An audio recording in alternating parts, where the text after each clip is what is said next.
नमस्कार, मैं आश्रुति वोहरा और आप देख रहे हैं नेक्स्ट 9 न्यूज। आपका बहुत बहुत स्वागत हमारे इस खास प्रोग्राम देश की सच्चाई में। बात करने जा रहे हैं पिछड़े वर्ग के आरक्षण को लेकर जो लगातार इस वक्त देश में सियासी बवाल कट रखा है। SC/ST के आरक्षण को लेकर हाल ही में सुप्रीम कोर्ट ने बड़ा ऐलान सुना दिया था। कोटे की जिम्मेदारी राज्यों को सौंप दी थी और उसके बाद कहीं ना कहीं तमाम ऐसे नेताओं ने जो कहीं ना कहीं SC/ST के लिए एक मुख्य चेहरा बने हुए हैं, दलित आरक्षण के लिए एक मुख्य चेहरा बने हुए हैं, उनके आंदोलन जो है वो कहीं ना कहीं अब शुरू हो चुके हैं। देश में एक बार फिर आंदोलन की आग भड़क चुकी है। मायावती, चंद्रशेखर आजाद, ये दो ऐसे नाम हैं इस वक्त जो दलितों के आरक्षण के लिए एक लंबे समय से एक लंबी लड़ाई लड़ते आ रहे हैं। सुप्रीम कोर्ट के ऐलान के खिलाफ जाते हुए मायावती ने हाल ही में बड़ा बयान दे दिया था कि सुप्रीम कोर्ट जो कहीं ना कहीं दलितों के और SC/ST वर्ग के आरक्षण के मुद्दे को नकारता नजर आ रहा है। ये लंबे समय तक कहीं ना कहीं सुप्रीम कोर्ट को अपना मुद्दा जो है, अपना निर्णय जो है वो बदलना पड़ सकता है, क्योंकि पिछड़े वर्ग का आरक्षण इस वक्त राज्य में कहीं ना कहीं जरूरत है, तमाम राज्यों की जरूरत है और देश के लिए एक अहम जरूरत है, क्योंकि SC/ST को जो कहीं ना कहीं कोटा रिजर्वेशन मिलता है वो जनरल रिजर्वेशन से अगर आप देखें तो आंकड़ों के हिसाब से भी कई ज्यादा नीचे है। लेकिन इस वक्त कहीं ना कहीं जो देश में आग बमक रखी है, 21 अगस्त यानी आज की तारीख, देश में भारत बंद का मायावती ने कल ऐलान कर दिया था। बसपा कार्यकर्ताओं की तरफ से बड़ा ऐलान हो चुका था। ये तक कह दिया गया कि आज आंदोलन होगा, कहीं ना कहीं आज विरोध प्रदर्शन होगा, लेकिन शांतिपूर्ण तरीके से। बसपा के कोऑर्डिनेटर आकाश आनंद ने भी इस आंदोलन का पूर्ण तरह से समर्थन दिया है, इस आंदोलन को पूर्ण तरह से इस आंदोलन का साथ देने का ऐलान कर दिया है। और चंद्रशेखर आजाद जो नगीना से इस वक्त मौजूदा सांसद हैं, हाल ही में सांसदी की शपथ लेते नजर आए थे, वही चंद्रशेखर आजाद सदन में भी बोलते नजर आए और अब चंद्रशेखर आजाद सड़कों पर भी बयान देते नजर आ रहे हैं। चंद्रशेखर आजाद अपनी पार्टी की अहम जो भागीदारी है वो दलितों के और पिछड़े वर्ग के आरक्षण को लेकर कहीं ना कहीं लगातार उनके जो बयान है वो सुर्खियों में बने हुए हैं। क्या कुछ मायावती ने हाल ही में अपना बयान दिया था SC/ST और दलितों के आरक्षण को लेकर, आप पहले उनका ये बयान सुन लीजिए, उसके बाद चर्चा जारी रहेगी।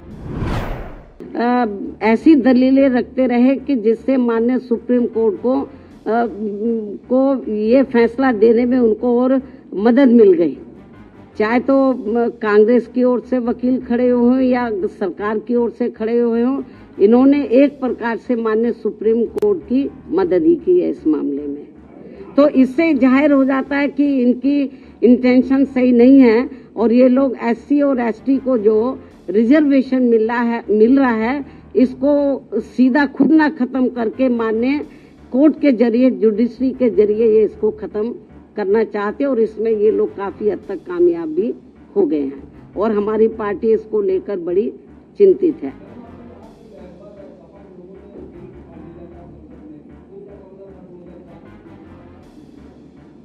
जो SC/ST का पदोन्नति में जो आरक्षण का मामला था तो वो लगभग खत्म सा हो गया था। उसको प्रभावी बनाने के लिए हमारी पार्टी ने उस समय सेंटर में कांग्रेस की सरकार थी, उनके ऊपर दबाव बनाया कि आप इसमें संशोधन विधेयक लाइए और पदोन्नति में आरक्षण को पुनः प्रभावशाली बनाया जाए। जब ये बिल लाया गया तो कांग्रेस नहीं चाहती थी कि SC/ST वर्गों के कर्मचारियों को पदोन्नति में आरक्षण का लाभ मिले। तो कांग्रेस उस समय पावर में थी, तो कांग्रेस और बीजेपी खुद ना आगे आकर उन्होंने समाजवादी पार्टी के जो सांसद हैं उनको आगे किया और उनकी मिली भगत से उन्होंने इस बिल को फाड़ा और इस बिल को पास नहीं होने दिया और अभी तक ये बिल पास नहीं हुआ है।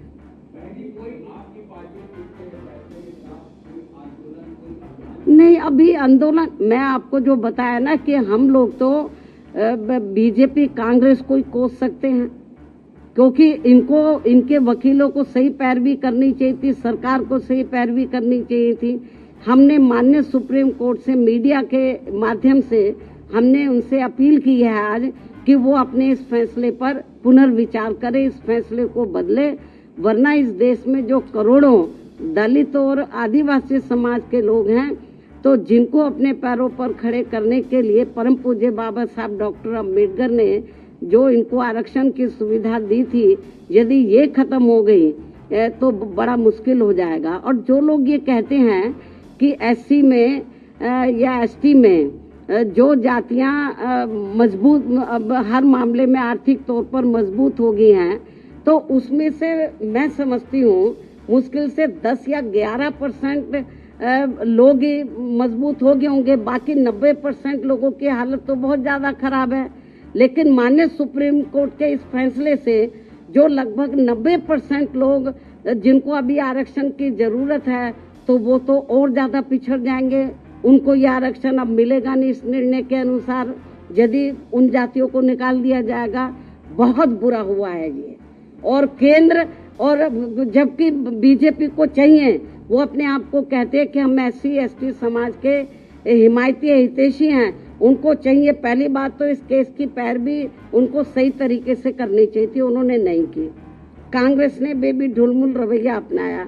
ऐसी स्थिति में मेरा बीजेपी की केंद्र में बीजेपी की सरकार को, उनकी NDA की सरकार को ये कहना है कि यदि आपकी नीयत साफ है तो आप इसमें ये जो भी जजमेंट आया है, तो आप पार्लियामेंट के अंदर आप इसमें ये पार्लियामेंट के अंदर आप लोग जो संविधान में आप संशोधन करें और इसको संविधान की 9वीं सूची में लाए, और जो सुप्रीम कोर्ट ने जजमेंट दिया इसको पलटे। मतलब क्योंकि पार्लियामेंट को भी पावर होती है, उसको पलटे। और नहीं पलटते हैं तो समझ लो ये कांग्रेस हो, बीजेपी हो, और भी दूसरी पार्टियों हो, इनकी SC/ST के और OBC के रिजर्वेशन के मामले में इनकी नीयत साफ नहीं है।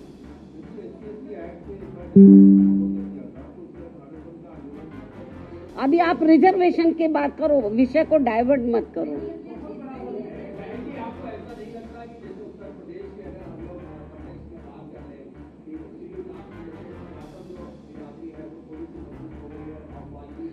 मेरी बात सुनो, जो जाटव से मिलती जुलती जो और जातियां हैं, यदि उनमें से कुछ लोग आर्थिक तौर पर मजबूत हो भी गए हैं, पूरा समाज तो नहीं हुआ है। हम ये नहीं कहते कि जो मजबूत हो गए हैं आप क्रीमी लेयर के जरिए आप उनको मत दो वो फायदा, मतलब हम कोई उसके पक्षधर नहीं है। लेकिन 90% लोगों की तो हालत बहुत ज्यादा खराब है, उनको तो रिजर्वेशन मिलना चाहिए।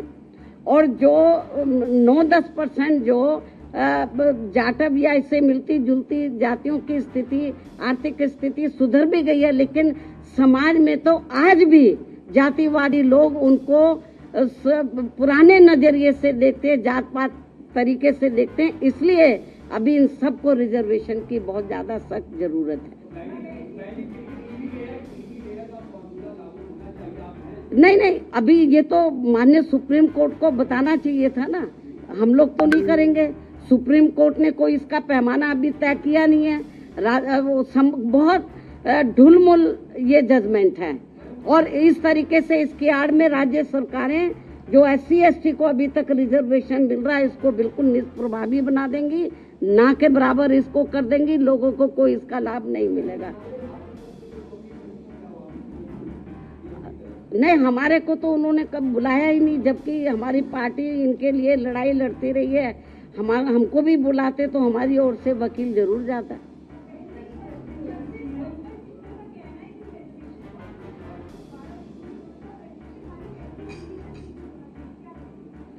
भाई मैं आपको बताया कि ठीक है, आप आर्थिक नहीं, जो SC/ST के लोग हैं इनको जो रिजर्वेशन मिला है, जो शैक्षणिक, सामाजिक और आर्थिक गैर बराबर हैं, इस आधार पर मिला। तो सामाजिक जो दृष्टिकोण है इन वर्गों के मामले में वो अभी लोगों का बदला नहीं है, इसलिए इनको अभी रिजर्वेशन मिलना बहुत जरूरी है।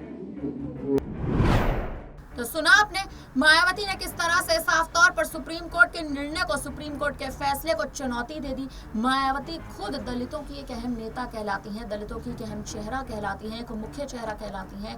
वहीं दूसरी ओर चंद्रशेखर आजाद दलितों के मसीहा बन चुके हैं। पिछड़े वर्गों को एक साथ लाने के लिए और पिछड़े वर्गों को आरक्षण दिलवाने के लिए जिस हिसाब से लगातार चंद्रशेखर आजाद और मायावती एक लंबे समय से काम करते आ रहे हैं, अब ये जो मुद्दा है ये आने वाले समय में सियासी बवाल जो है वो कहीं ना कहीं बढ़ाता नजर आ सकता है। और अगर आप आप देखें तो खासतौर पर उत्तर प्रदेश का जो समीकरण है, इस यूपी के समीकरण में दलितों के लिए और SC/ST वर्गों के लिए आरक्षण जो है वो यूपी के 2027 के विधानसभा चुनाव से पहले भी अहम माना जा रहा है। और मायावती के साफ तौर पर आज 21 अगस्त को भारत बंद का ऐलान कर देना, चंद्रशेखर आजाद का उन्हें समर्थन देना, विपक्षी नेताओं का समर्थन देना, आने वाले समय में ये मुद्दा जो है वो कहीं ना कहीं बड़ी रणनीति के तहत एक सियासत में एक, अगर आप देखें तो एक अहम बदलाव पारित कर सकता है। फिलहाल अब मायावती के इस बयान पर, मायावती के साफ तौर पर हाल ही में दिए इस कड़े बयान पर आप क्या कहेंगे? आप कमेंट करके हमें जरूर बताइएगा। तमाम बड़ी खबरों के लिए बने रहिए हमारे साथ, देखते रहिए नेक्स्ट टाइम न्यूज़। धन्यवाद।